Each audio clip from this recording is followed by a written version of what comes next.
दोस्तों, जैसे कि आज आपने देखा होगा मार्केट के अंदर जो है बहुत ही ज़्यादा गिरावट आई है।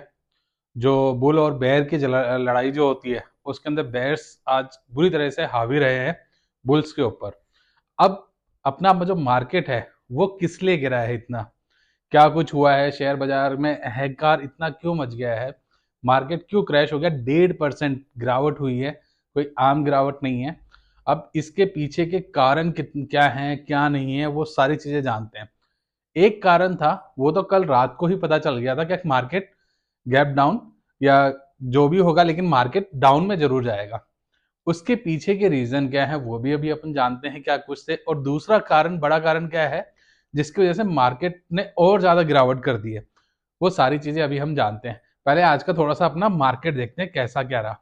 आप देखेंगे निफ्टी 50 जो है अपना, वो पूरा का पूरा 350 पॉइंट गिर के बंद हुआ है। ये 400 पार हो गया था, लेकिन जाते जाते थोड़ा सा इसने रिकवरी करके 40-50 पॉइंट का 350 के करीब बंद हुआ है। वही सेंसेक्स देखो, ये 1400 पॉइंट गिर गया था, पूरे 1.5% की इसकी गिरावट हुई है। ये भी 1400 पॉइंट गिर के थोड़ा सा रिकवर करके फिर ये 1250 पे बंद हुआ है। अब आपको एक चार्ट दिखाता हूँ, ये पूरा का पूरा चार्ट देखिए। ये पूरा का पूरा कहीं पे भी इसने रिवर्सल पुल बैक लेने की हिम्मत ही नहीं हुई। अब ये पहला कारण जो था कि भाई थोड़ी बहुत इतनी गिरावट हो सकती है, फिर पुल बैक हो सकता है, इतना पता था। वो कारण भी जानेंगे, और उसके बाद इसको और इतना कैसे पूरा का पूरा डाउन हो गया, वो कारण क्या थे वो भी अभी अपन जानते हैं। पहले पूरे मार्केट को देखते हैं क्या क्या रहा आज के मार्केट में। और सबसे बड़ा, आज जितने भी शेयर मार्केट के अंदर इन्वेस्टर्स हैं जिन्होंने लॉन्ग टर्म के लिए बाय कर रखा है या शॉर्ट टर्म के लिए बाय कर रखा है, सिर्फ जिन्होंने इंट्राडे जो करते हैं या फ्यूचर ऑप्शन करते हैं, जिन्होंने सेल कर रखा था या उनको पुट के ऊपर डायरेक्शन था, सिर्फ वही आज प्लस में होंगे। बाकी पोर्टफोलियो सारा का सभी का लाल है, क्योंकि सारे के सारे शेयर आज डाउन के अंदर ही गए हैं। देखिए, ये ब्रॉड मार्केट है अपना। निफ्टी 100 1.5%, निफ्टी 200 1.5%, निफ्टी 500, ये सारे के सारे 1.5% की गिरावट है। उसी के बाद नेक्स्ट 50 देख लीजिए, बैंक देख लीजिए, फाइनेंस सर्विस, मिड कैप, सारे के सारे पूरे के पूरे डाउन के अंदर ही गए हैं। उसके बाद सबसे ज्यादा जो डाउन गया है वो ऑटो सेक्टर गया है। उसके बाद फाइनेंस वगैरह, ये सारे के सारे, और मीडिया सबसे ज्यादा डाउन गया हुआ है। सारे के सारे मतलब सारे सेक्टर ही डाउन पे गए हैं। तो ऐसा क्या हो गया भाई जो एकदम से इतनी गिरावट का कारण क्या बन गए? और बेयर्स जो थे वो इतने हावी क्यों हो गए हैं हर किसी के ऊपर? क्या आज बुल को उन्होंने चांस ही नहीं दिया? क्या वो थोड़ा सा रिकवर तो कर पाए? क्या कुछ कारण है? सबसे मेन आते हैं क्यों। तो देखिए, इसका जो सबसे पहला कारण है, पार्ट वन, दो पार्ट में है। पहला कारण अपने जानते हैं, पहला कारण क्यों गिरा, जिसका नाइट को ही पता चल गया था कि मार्केट गिरेगा। ठीक है, अब उसके पीछे का क्यों है, थोड़े से मैं इसको रीजन बताता हूं। पहले आप देखते हैं पहला पार्ट। ये जो पवेल साहब हैं यूएस के, इन्होंने जो फाइनेंस है वहां के पूरे जो देखते हैं, इनकी एफओएमसी की मीटिंग की रिपोर्ट जारी हुई थी। अब रिपोर्ट में भाई ऐसा क्या आ गया, ये क्या, जैसे मैं सिंपल शब्दों में बताता हूँ। जैसे यहाँ पे अपना आरबीआई बैंक है, वो हर जब भी उसकी मीटिंग होती है, जब वो बताता है कि भाई रेट कट कर रहा है या नहीं कर रहा है। रेट कट का मतलब है जो भी आप लोन लेते हो उसका जो इंटरेस्ट रेट है उसमें वो कटौती कर रहा है या नहीं कर रहा है। सेम यहाँ पे एफओएमसी की मीटिंग की रिपोर्ट जारी हुई, जो कल पवेल जी ने रिपोर्ट जब जारी करी है, तो इन्होंने साफ कह दिया रेट कट तो नहीं होगा, और रेट जो बढ़ रहा है वो बढ़ता रहेगा। मतलब ये है, देखिए मैं दो कारण बताता हूँ क्या इसके पीछे के रीजन क्या है। सबसे पहला क्या है, जो हमारे यहाँ रेट ऑफ इंटरेस्ट चलता है ना, आप जो भी पर्सनल लोन लेते हैं या कुछ भी लेते हैं, होम लोन लें, उसका अपना होम लोन का भी, अगर कोई गवर्नमेंट में एम्प्लॉय में है तो उसका 8, 8.25% आता है, वरना 9% तक जाता है। ये मिनिमम है।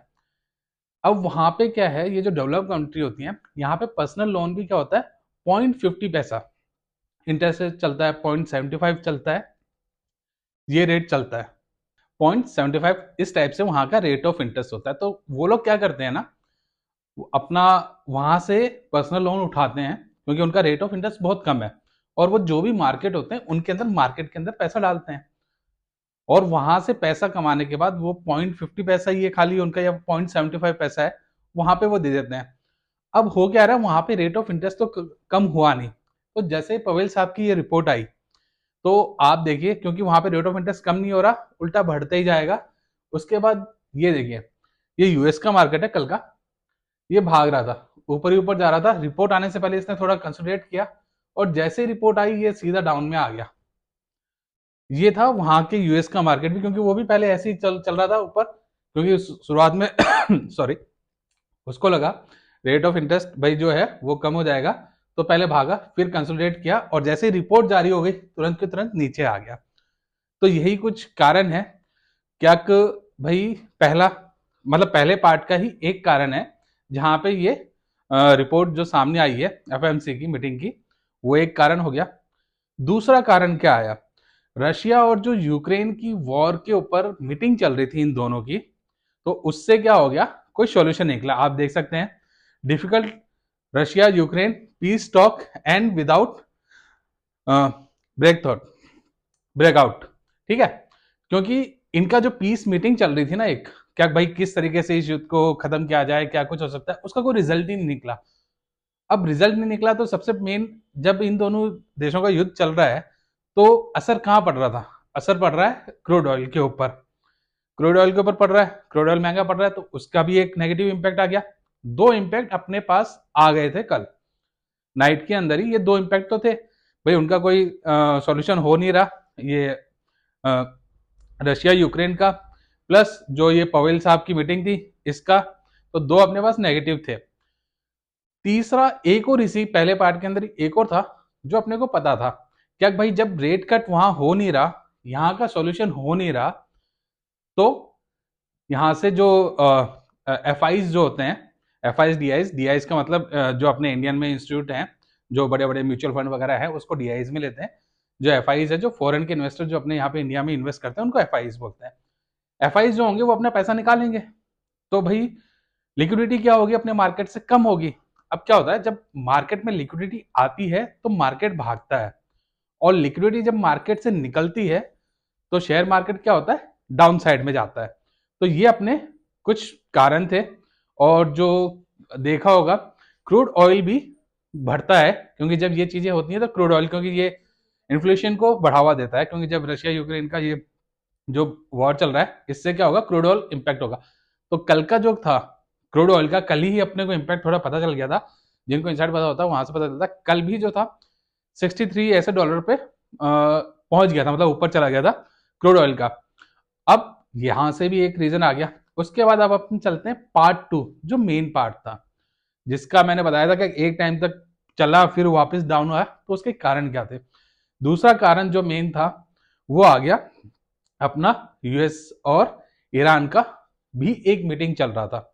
जो ये जो न्यूज आई है ना, ये मार्केट मिड में आई, ये कल नहीं पता थी ना, सुबह जब मार्केट ओपन हुआ था तब पता थी, ये मार्केट के मिड में पता चला है क्या भाई इनका जो मीटिंग चल रहा था वो भी सक्सेसफुल नहीं हुआ है, और जो यूएस की जो नेवी वगैरह जो थी, जो और पास में चली गई हैं ईरान के, और कभी भी वॉर स्टार्ट हो सकता है।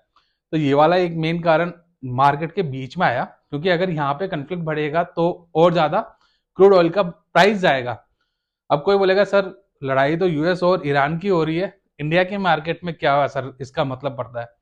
भाई देखो, जब इन दो का, क्योंकि ईरान भी ऑयल सप्लायर है, और जब यूएस की इकोनॉमी रहती है, जब वॉर के अंदर कोई देश चले जाते हैं तो वो इम्पैक्ट पूरी कंट्रीज, पूरे वर्ल्ड पे पड़ता है। और क्रूड ऑयल जब बढ़ेगा तो वो हर कंट्री की इकोनॉमी के ऊपर इम्पैक्ट डालता है। तो ये इसका एक मेन कारण हो गया। ये आप देख सकते हैं, यूएस ईरान का जो था ये टेंशन जो है, वो मिलिट्री मूव कर चुकी है आगे की तरफ, अटैक कभी भी ईरान के ऊपर हो सकता है। और इसी के अंदर एक और आया क्या, इसमें मतलब सारी चीजें तैयारी हो चुकी हैं, क्योंकि पहले ही उनकी एयरफोर्स वगैरह जो इतने भी नेवी वगैरह हैं वो वहां पहुंच चुकी हैं।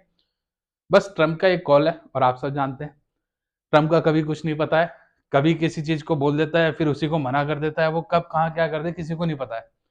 इसी वजह से ये एक हो गया। और दूसरा एक और चीज है, यूएस अकेला नहीं लड़ेगा फिर ईरान के साथ, यूएस एंड इसराइल दोनों हो सकता है मिलके अपनी मिलिट्री के साथ ईरान के ऊपर अटैक कर दें। ये भी एक बड़ा कारण सामने आ रहा है। तो जब ये न्यूज मार्केट में आई ना, तो एक पैनिक का माहौल बन गया। अभी तक वॉर स्टार्ट नहीं हुई, लेकिन अगर स्टार्ट होती है तो सोचिए, वॉर से पहले जब इतना गिर गया, स्टार्ट हो गई तो कितना गिरेगा। और क्रूड ऑयल का जो प्राइस है वो कहाँ पहुंचेगा, और जब क्रूड ऑयल का प्राइस आएगा तो बहुत ज्यादा जाएगा। तो ये सारी चीजें हैं जो मेन क्रूड ऑयल के ऊपर इम्पैक्ट डालेगा। वहां से सभी वर्ल्ड की जितने भी कंट्रीज हैं उन सबकी इकोनॉमी पे असर डालेगा। तो इस वजह से अपने इंडिया का मार्केट नहीं गिरा है, वर्ल्ड वाइड के जितने भी मार्केट है ना सभी आज गैप डाउन में हो रहे हैं, या रेड के गैप अप ओपन भी हो गए ना तो डाउन के अंदर ही गए हैं। वो रिवर्सल मार दिया उन्होंने डाउन साइड में, मतलब बुल्स का तो रोल ही नहीं आने दे रहे, इतना भयंकर गिरा है। और अभी आगे देख सकते हो, कल का मैंने प्राइस बताया था 63 के करीब था, अभी तक 71 जा चुका है प्राइस, आज का है ये प्राइस। और ये जो अगर ये और अनुमान लगाया जाता है ये 75 को भी क्रॉस करेगा, अगर ऐसा होता है तो मार्केट और डाउन आएगा। अब चीजें ये आती है कि भाई अब हम क्या कुछ करें। और अभी जो जब अपना मार्केट चल रहा था उस समय एक फ्यूचर चलता है, तो यूएस का फ्यूचर भी देखोगे तो उस समय डाउन पे था, डाउ जो होगा ये फ्यूचर चल रहा था जो डाउन के ऊपर है। इसका ये चार्ट देख लीजिए, ये भी डाउन के ऊपर, ये फ्यूचर का ही बता रहा हूं मैं। अभी जब मार्केट ओपन होगा तब हो सकता है ये और ज्यादा गिर के आए, तो वो सारी चीजें भी हैं इसके अंदर। तो अब चीजें ये आती हैं क्या इसका इम्पैक्ट, क्या इम्पैक्ट यही होने वाला है। देखो अगर वॉर छिड़ती है तो मार्केट और गिरेगा, या इन दोनों यूएस ईरान के बीच में किसी तरीके का ये कॉन्फ्लिक्ट खत्म होता है तो मार्केट हो सकता है वापस से रिकवर कर जाए। अब चीजें ये भी हैं क्योंकि अभी मैं कई दिनों से वीडियो नहीं बना पा रहा था, कई लोगों का मेरे से क्वेश्चन था क्या सिल्वर गोल्ड में क्या करें। देखो इसके लिए मैं एक स्पेशल वीडियो लेके आऊंगा, सिल्वर गोल्ड का क्या कुछ है, नीचे गिरेगा ऊपर आएगा क्या कुछ होगा, पूरी फुल डिटेल के अंदर इसकी वीडियो बना के मैं जल्द से जल्द ला दूंगा। काफी दिन से मैं बना नहीं पा रहा था, कुछ इश्यू थे, now it will be resolve. अब आपको रेगुलर वीडियो मिलेगी, जिस किसी के ऊपर भी चाहो मुझे बता देना, मैं आप लोगों के लिए बना के दे दूंगा। थैंक यू फॉर वॉचिंग, आपका अपना चैनल मार्केट एज।